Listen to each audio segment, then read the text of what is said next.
నల్గొండ జిల్లా మాడుగులపల్లి మండలం గ్యారకుంటపాలెం గ్రామ పంచాయతీ పరిధిలో ఉన్నాం. కాంగ్రెస్ పార్టీ గ్రామ శాఖ అధ్యక్షులు జొన్నలగడ్డ లక్ష్మారెడ్డి గారు మనతో పాటు ఉన్నారు. నమస్కారం సార్. మీరు గ్రామ శాఖ అధ్యక్షునిగా ఎంతకాలం నుంచి పనిచేస్తున్నారు? పార్టీని ఎలా బలోపేతం చేస్తున్నారు సార్? గతంలో మేము 25 సంవత్సరాల సంది కాంగ్రెస్ పార్టీలో పనిచేస్తున్నా. నాకు 50 సంవత్సరాలు. అంతకుముందు మా నాన్నగారు గ్రామ పంచాయతీ సర్పంచ్గా ఉండే. అప్పుడు 7 ఊర్లు ఉండే మా ఉమ్మడి గ్రామ పంచాయతీలు. ఇప్పుడు 7 గ్రామ పంచాయతీలు అయినాయి. ఉమ్మడి గ్రామ పంచాయతీలో మా నాన్నగారు సర్పంచ్ చేసిన కానీ మేము కాంగ్రెస్ పార్టీలో పనిచేస్తున్నాం. సార్, గతంలో మీ తండ్రి గారు మాజీ ఉప సర్పంచ్గా కొనసాగిరంటున్నారు. మరి ఆయన సర్పంచ్గా కొనసాగిరంటున్నారు. మాజీనే కదా గతంలో. మరి ఎలాంటి అభివృద్ధి సంక్షేమాన్ని ఈ గ్రామానికి అందించాలంటే ఏం చెప్తారు సార్ మీరు?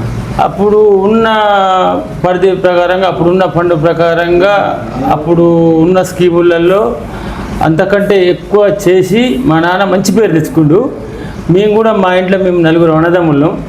మేము కూడా ఒకరు మా నాన్న పేరు నిలబెట్టడం కోసం ఇదే కాంగ్రెస్ పార్టీలో కొనసాగుతూ మేము కూడా మంచి పేరు తెచ్చుకొని గ్రామానికి మంచి అభివృద్ధి చేయాలని నేను ఈ రంగంలో దిగాను. సార్, గతంలో మీరు ప్రతిపక్షం అంటే అధికారంలో బీఆర్ఎస్ పార్టీ నుండి మీరు ప్రతిపక్షంలో ఉన్నారు. అయినా కూడా ఎలాంటి ఒడిదుడుకులు ఎదుర్కొన్నారు? పార్టీ నిర్మాణం కోసం ఎలాంటి కృషి చేశారు మీరు? మేము పార్టీ కోసం పనిచేస్తూ ఎదుటి వాళ్లకు క్వశ్చనేస్తూ మేము ఎదుటి వాళ్ళ చేసిన పనుల గురించి, కాంగ్రెస్ పార్టీ పనుల గురించి ప్రచారం మా గారకొండపాలెమే కాకుండా పక్క గ్రామాల్లో కూడా ఎక్కడ మీటింగులు పెట్టినా గత కాంగ్రెస్ పార్టీ గురించి, ఇప్పుడు ఉన్న బీఆర్ఎస్ పార్టీ గురించి వాళ్ళకు ఏంది వ్యత్యాసం అని చెప్పి వాళ్ళతోటి మాకు గతంలో ఎప్పుడు కూడా గారకొండపాలెంలో కాంగ్రెస్ అత్యధిక మెజార్టీ వచ్చేది. ఒకసారి బై ఎలక్షన్లో మాత్రం 26 ఓట్ల మెజార్టీ మాకు తగ్గింది. మా జానారెడ్డి గారితో మేము చెప్పడం జరిగింది, సార్ మా గ్రామ పరిధిలో 2 ఎమ్మెల్యేలు ఇక్కడ ఉండి మా అడ్డగోలుగా వాళ్ళ హామీలు ఇచ్చి బై ఎలక్షన్లో అడ్డగోలుగా డబ్బులు ఖర్చు పెట్టడం వల్ల పోయింది సార్. ఈసారి నేను 150 నుంచి 200 ఓట్లకు పైచిలుకుగా నేను కష్టపడి నేను ఓట్లు తీసుకొస్తాను సార్ అని చెప్పి మా సార్కు గ్యారెంటీ ఇచ్చిన 252 మెజార్టీ కూడా వచ్చింది. సార్, గత 10 ఏళ్ల బీఆర్ఎస్ పాలనలో ఎలాంటి అభివృద్ధి సంక్షేమం జరిగిందంటారు? అభివృద్ధి లేదు, ఏమి లేదు, శూన్యం. చెప్పిన పథకాలు మాత్రం ఒక్కటి కూడా అందలేదు. వాళ్ళకు అందిన ఏంది అంటే మందు విందు తప్ప ఏమనలేదు. గత మాజీ ఎమ్మెల్యే దివంగత నేత నోముల నరసింహయ్య గారి ఆధ్వర్యంలో ఎలాంటి అభివృద్ధి జరిగిందంటారు? నోముల నరసింహయ్య గారు అంటే ప్రజల కోసం కొంచెం ఓట్లు అన్నట్టు అనిపించింది. తర్వాత వాళ్ళు దురదృష్టవశాత్తుగా పోయారు. ప్రజల పక్షాన కొంచెం పనిచేసింది. ఎందుకంటే ఒక సిపిఎంలో పనిచేసింది కాబట్టి నిజం ఒప్పుకోవాలి. కొంచెం ఆలోచన ఉండేది ఆయనకు. కానీ వాళ్ళ కుమారుని ఎప్పుడైతే పెట్టిర్రో తర్వాత మా ఊరికి కానీ ఏది కానీ రాలేదు. కాకపోతే ఒకటి వచ్చింది. ఏమొచ్చిందో అంటే నిజం చెప్పాలి. బై ఎలక్షన్లో కేసీఆర్ ప్రతి గ్రామ పంచాయతీకి 20 లక్షలు ఇస్తానే హామీతోటి ఆ నెరవేరడం కోసం మా ఊరికి ఒక 20 లక్షల సీసీ రోడ్లు వచ్చినాయి తప్ప ఒక సీసీ రోడ్డు కూడా అదనంగా రాలే. సార్, ప్రజలు మా దృష్టికి తీసుకొచ్చారు. అంటే ఈ గ్రామము ఇంతకుముందు నెడనూరు మండలం ఉంది. ఇప్పుడు మళ్ళీ మండలం అయింది. ఇప్పుడు 3 నియోజకవర్గాల పరిధిలో అయిపోయింది. కొంచెం ఇక్కడ స్థానికంగా కన్యకల్లు ఉందట. కన్యకల్లుని మండల ప్రకటించాలని ఈ గ్రామ ప్రజలు కోరుతున్నారు. ఇది అయ్యే అవకాశం ఉందంటారా? అవకాశము ఎందుకు కావట్లేదంటే కనీసం ఒక మండల పరిధిలో ఉంటే కనీసం 7-8 వేల ఓట్లన్నా కావాలి. ఇప్పుడు మా ఉమ్మడి గ్రామ పంచాయతీలో 4,000 చిలుకు ఉన్నాయి. ఆ పక్క గ్రామ పంచాయతీలు ఇటు పోతే కొరతాలపల్లి తిబిరారం మండలం, ఇటు పోతే ఎర్రవెల్లి నెడనూరు మండలం, అటు ముషంపల్లి నల్గొండ మండలం. వాళ్ళు ఇక్కడికి రావాలంటే సహకరించరు. సార్, ఇప్పుడు 4,000 ఓటుతోటి మండలం అనేది చాలా కష్టం ఉంది. కాకపోతే దీనికి సొల్యూషన్ ఏముంది అంటే కన్నెకల్లు నుంచి మాడుగులపల్లికి ఒక రోడ్డు వేసుకోవాలి, గారకొండపాలెం నుంచి మాడుగులపల్లికి ఒక రోడ్డు వేసుకోవాలి, మాచనపల్లి నుంచి పెద్దపాడు నుంచి ఒక రోడ్డు వేసుకోవాలి. వేసుకుంటే చులకంగానే ఉంటుంది. ఒక 10 కిలోమీటర్ డిస్టెన్స్ ఉంటుంది, మంచిగా ఉంటుంది. కాకపోతే రోడ్డుతో కొంచెం ఇబ్బంది పడుతున్నాం. గతంలో వాళ్ళు డాంబర్ రోడ్లు కాంగ్రెస్ గవర్నమెంట్ వేసిన దాంట్లో ప్యాచ్లు కూడా వేయలే. ఇప్పుడు మా ఎమ్మెల్యే గారి దృష్టికి తీసుకుపోయాను, మా రోడ్లు సార్ కొంచెం మంచిగా ఉంటే 10 కిలోమీటర్ డిస్టెన్సే ఉంది మండలం, మిర్యాలగూడ నుంచి బస్ ఎక్కినా మాడుగులపల్లి దిగుతారు, నల్గొండ నుంచి బస్ ఎక్కినా మాడుగులపల్లి దిగుతారు, హైదరాబాద్ నుంచి వచ్చిన మాడుగులపల్లి మండల కేంద్రంలోకి వస్తారు, పనులు చూసుకుంటారు. కానీ ఈ రహదారులు కొంచెం మంచిగా లేవు సార్. మనం చేసింది కాదు, గతంలో మనం డాంబర్ రోడ్లు వస్తే ప్యాచీలు కూడా వేయలేదు. ఇప్పుడు మనం దాన్ని కొంచెం దృష్టిలో పెట్టుకుని ఒక రోడ్డు కొద్దిగా చేసుకుంటే బాగుంటుందని మా ఎమ్మెల్యే గారి దృష్టికి కూడా తీసుకుపోయాను. సార్ ఇక్కడ ప్రజలు మా దృష్టికి తీసుకెళ్ళారు. ఇది మాడుగులపల్లి మండలం 3 నియోజకవర్గాల పరిధిలో ఉందండి. అటుపోతే మిర్యాలు కూడా, ఇటుపోతే నల్లగొండ, నాగార్జున సాగర్. ఎలాంటి అభివృద్ధి జరుగుతుంది, ఎలాంటి సంక్షేమం జరుగుతుంది ఈ మండలంలో? గతంలో సీఎం గారు చెప్పినట్టు సన్న బియ్యం ఇస్తున్నారు. ఇది వరకు దొడ్డు బియ్యం వాళ్ళు ఇచ్చిన 10 రూపాయలకు అమ్ముకునేది, కోడి పిల్లలకి వేసుకునేది, పశువులకి వేసుకునేది, అమ్ముకొని రీసైకిల్ అయ్యేది. అంటే మళ్ళీ మిల్లుకి పోయి, గతంలో గవర్నమెంట్లో మళ్ళీ మిల్లుకి పోయి మళ్ళీ జనాలకే వచ్చేది. వాళ్ళు ఏంటి, గవర్నమెంట్ నాకు తెలిసి 40 రూపీస్ ఇస్తారు, 10 రూపాయలకు కొనుక్కపోవాలి, మళ్ళీ అయ్యే రిటర్న్ తిప్పాలి. అట్లా బియ్యం కూడా అయిపోయాయి కావు, స్టాక్ ఊడిపోయాయి. ఇప్పుడు రేషన్ బియ్యం 1వ తారీఖు నుంచి 15వ తారీఖు ఇస్తారు. అంటే కంపల్సరీ రేషన్ బియ్యం తీసుకున్న వాళ్ళు ఎవరో దూరం పోయి లాంగ్ పోయి అయినా జస్ట్ 99% బియ్యము అందరూ వండుకొని తింటారు. ఒక్కళ్ళు కూడా కేజీ అమ్ముకునే దాఖలు ఇప్పటివరకు. సార్ ఇప్పుడు కాంగ్రెస్ పార్టీ అధికారంలోకి వచ్చింది, 6 గ్యారెంటీ హామీలతో. 6 గ్యారెంటీలు కావచ్చు, ప్రజాపాలన ఏ విధంగా ఉంది, ప్రజలకు ఏ విధంగా చేరువైందంటారు? గతంలో మన ధరణి చూసుకుందాం. ధరణిలో ఎన్నో అవకతవకలు జరిగినాయి. మా ఊళ్ళో కూడా 20-30 పాస్ పుస్తకాలు, నాకు దృష్టికి వచ్చిన పాస్ పుస్తకాలలో ఒక 4-5 సాల్వ్ చేసినామన్నా. గతంలో రికార్డు రాసుకుంటూ పోయిర్రు, ఆన్లైన్లో లేదు. మన గవర్నమెంట్ ఏం చెప్పింది, మీకు ఏ ఆధారం ఉన్నా మీ భూమి మీకు ఇంటి దగ్గరికి వచ్చి సర్వే చేసి మీ భూమి మేము తిరిగి ఇస్తాము అని వాగ్దానం చేసింది. గతంలో మనం అప్లికేషన్ కోరారు. అప్లికేషన్లు కూడా కొంతమంది ఇచ్చిర్రు, కొంతమంది లేదు. ఈయన వాళ్ళని కూడా తీసుకుంటారు ఎంఆర్ఓ ఆఫీసులో. వాళ్ళు వచ్చి సర్వే చేసి ఈ మధ్యన 4-5 ప్రాబ్లమ్స్ సాల్వ్ చేసిపోయారు. కాకపోతే ఏంటంటే మా మండలం 28 గ్రామ పంచాయతీలు, ఆర్ఐ ఒక్కడే అయిపోయాడు. ఈ మధ్యన ఏదో పటవారీ వ్యవస్థ వచ్చింది అని మళ్ళీ మన రీసెంట్గా 28 గ్రామ పంచాయతీల వల్ల మన గ్రామానికి మళ్ళీ రావాలంటే కొంచెం ఒత్తిడి అవుతుంది. దీన్ని కొంచెం పెంచి మనకు తొందరగా ప్రాబ్లం చేస్తే కొంచెం టైం తక్కువ పడుతుంది. అంటే ఈ చట్టంతో ఇప్పుడు ఈ రెవెన్యూ సమస్యలు తీరుతాయా? భూభార చట్టంతో 100% తీరుతాయి. ఎందుకంటే నేను ఈ ప్రతి మంత్ ఒక 4-5 సార్లు నేను పోయి చూస్తా, వాళ్ళ రెస్పాన్స్ ఎట్లా ఉంది, వాళ్ళు వచ్చే విధానం ఎట్లా ఉంది. మనం అప్లికేషన్ చేసుకుంటే వాళ్ళకి ఫోన్లు కూడా వచ్చి, నేను మీకు మీ ల్యాండ్ మీదకి వస్తున్నాం, మేము సర్వే చేస్తాం, మీకు ల్యాండ్ గతంలో మీదేనా కాదా, పక్క రైతులను అడగడం, కొలవడం, కొలిసి కూడా దాన్ని 5-6 ఈ మధ్యన ఊరట కల్పించారు. మళ్ళీ ఒక 20-25 మంది మా గ్రామంలో ఉన్నారు. వాళ్ళకు కూడా తప్పకుండా న్యాయం జరుగుతుంది అనుకుంటున్నాను నేను. గతంలో వీఆర్ఓ వ్యవస్థ తొలగించింది కదా ప్రభుత్వం, వీఆర్ఏ వ్యవస్థ. ఇప్పుడు అదే వ్యవస్థ ఇప్పుడు కాంగ్రెస్ ప్రభుత్వం తెచ్చింది. ఎట్లా ఉంటుంది అంటారు? ఇప్పుడు మంచిగా స్పందిస్తారు వాళ్ళు. మేము బాగానే మాకు ఈ సమస్య ఉందని మా రైతులు బాగానే అప్లికేషన్ తీసుకుంటారు, వాళ్ళు సీరియల్లో పెడుతున్నారు, వాళ్ళు ఫోన్ చేస్తున్నారు, మేము పలానా టయానికి మీ దగ్గరికి వస్తున్నాం, మీ ల్యాండ్ చూపియండి అని. పక్క వాళ్ళకు కూడా సాక్ష్యాలు తీసుకుంటారు. నిజమే అని తేలితే వాళ్ళు మండల ఆఫీసులో ఖచ్చితంగా పనిచేస్తారు. సార్ ఇప్పుడు ఇందిరమ్మ ఇల్లు కానీ, రేషన్ కార్డులు కానీ నిరుపేదలకు అరువులకే అందుతున్నాయి అంటారా? ఇప్పుడు మా గ్రామంలో 921 ఓటు గ్రామ ప్రజలు చూసుకుంటే నాకు తెలిసి దరిదాపు 1400-1500 మంది దానికి ఉంటారు. మా కాడ 50 మంది సెలక్షన్ అయ్యారు ఇల్లు ఉన్నోళ్ళు. 50 మందిలో ఒక 20 మంది ఉండి, అంటే మేము 4 అన్నదమ్ముళ్ళం, మా ఇంట్లో కూడా ఒక సెలక్షన్ అయ్యారు. కాకపోతే మాకు అవసరం లేదు, మాకు ఉండడానికి ఒక ఇల్లు ఉంది. నిరుపేదలకు కావాలని మన ఎమ్మెల్యే గారు 6 ఇళ్ళు ఇచ్చిండు.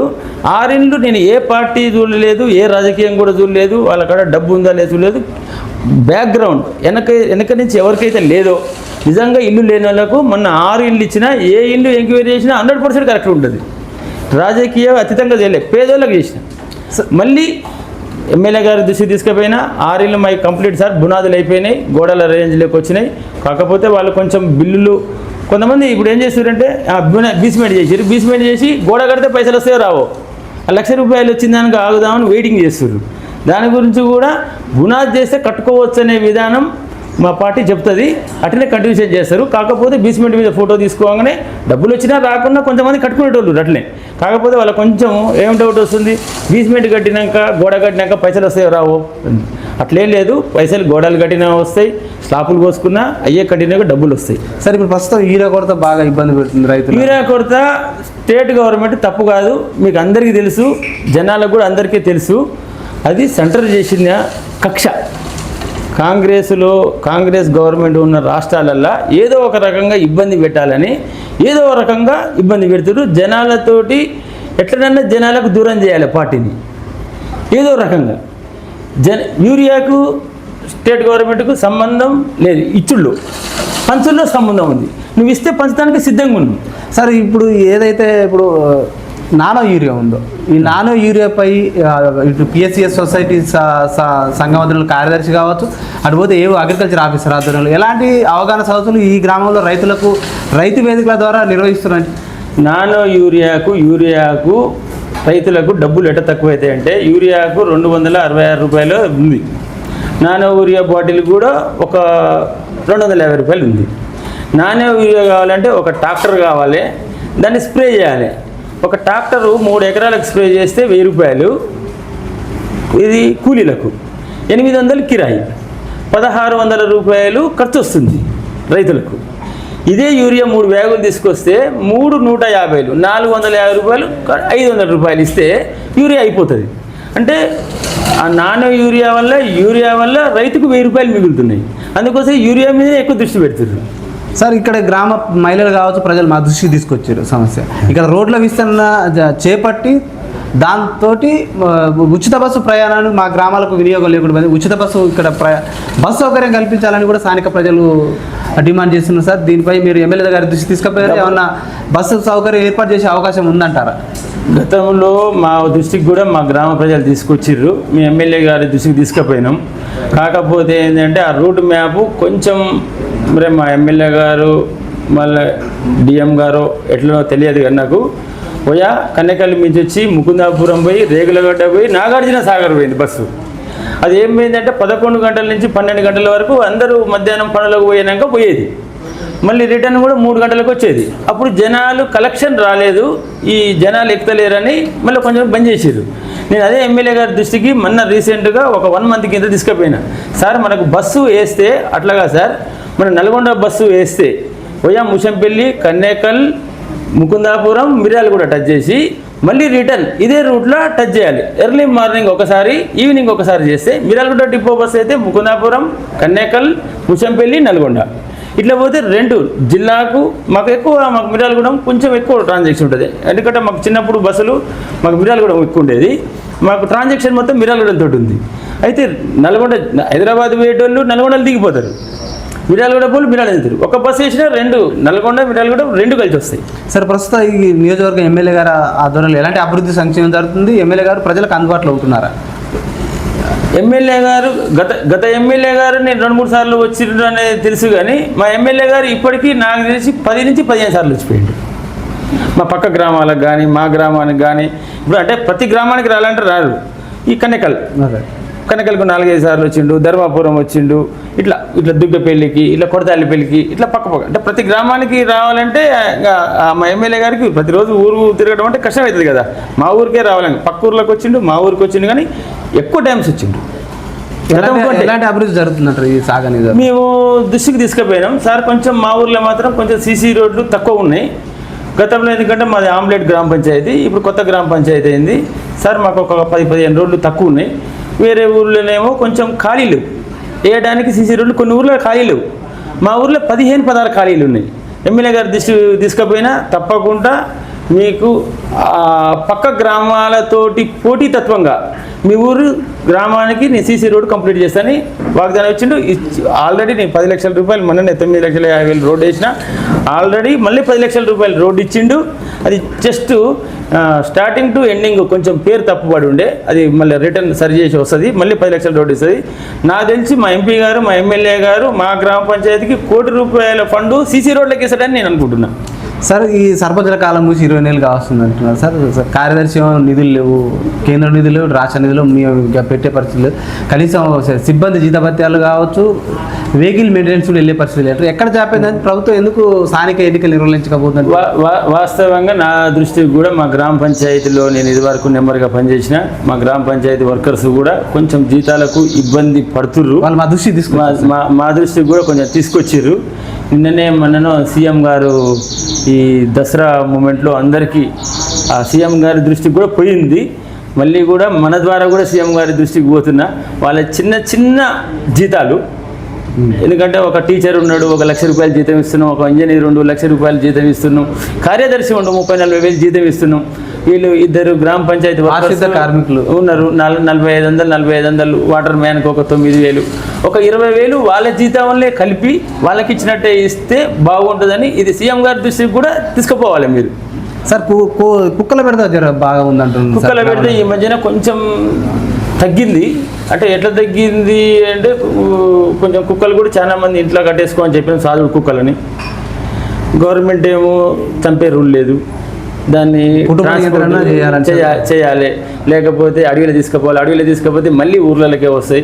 దీన్ని గవర్నమెంటే ఆలోచించి ఏ రకంగా చేస్తే బాగుంటుందో దాన్ని కుటుంబ నియంత్రణ చేసి మళ్ళీ గతంలో మళ్ళీ పిల్లలు కాకుండా అవి కుక్క పిల్లలు కాకుండా చేస్తే మంచిగా. సార్ ఈ గ్రామ ప్రజలు కానీ వ్యవసాయ రైతులు మా దృష్టికి తీసుకొచ్చారు. వ్యవసాయంలో కూలీల కొరత ఏర్పడుతుంది, పనికార పథకాన్ని వ్యవసాయానికి అనుసంధానం చేయాలంటున్నారు సార్. చేస్తే ఎట్లా ఉంటుంది ఒక రైతుగా మీరు?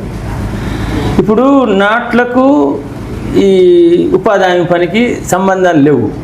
ఎందుకంటే నేను కూడా మొన్న కావాలని ఒక ఉపాధి పని వీళ్ళు ఎట్లా చేస్తుర్రు, డబ్బులు ఎట్లా పడుతున్నాయి, నేను కూడా చేయాలని నేను కూడా ఉపాధి హామీ పనికి నేను కూడా 23 రోజులు పోయిన వాళ్ళెమ్మటి వీళ్ళ పని విధానం ఎట్లుంది, వీళ్ళకి డబ్బులు పడే విధానం ఎట్లుందని వాళ్ళకి ఫస్ట్ రోజు మీటింగ్ పెట్టి చెప్పిన. మనకు గవర్నమెంట్ 300 రూపాయలు ఇస్తుంది, మనం కరెక్ట్గా పని చేసి కరెక్ట్గా 300 రూపాయలు తీసుకోవాలి. మీరు న్యాయమటి పని చేయండి, మీకు ఖచ్చితంగా డబ్బులు పడేటట్టు నేను కృషి చేస్తానని చెప్పిన. ఆల్రెడీ 2 బిల్లులు పడ్డాయి, 244 రూపాయలు ఒకటి, 246 రూపాయలు ఒకటి. అయితే ఈ ఉపాధి హామీ వచ్చిన పని కూలోళ్ళు నాతోటి చాలా మంది సంతోషంగా మాట్లాడారు.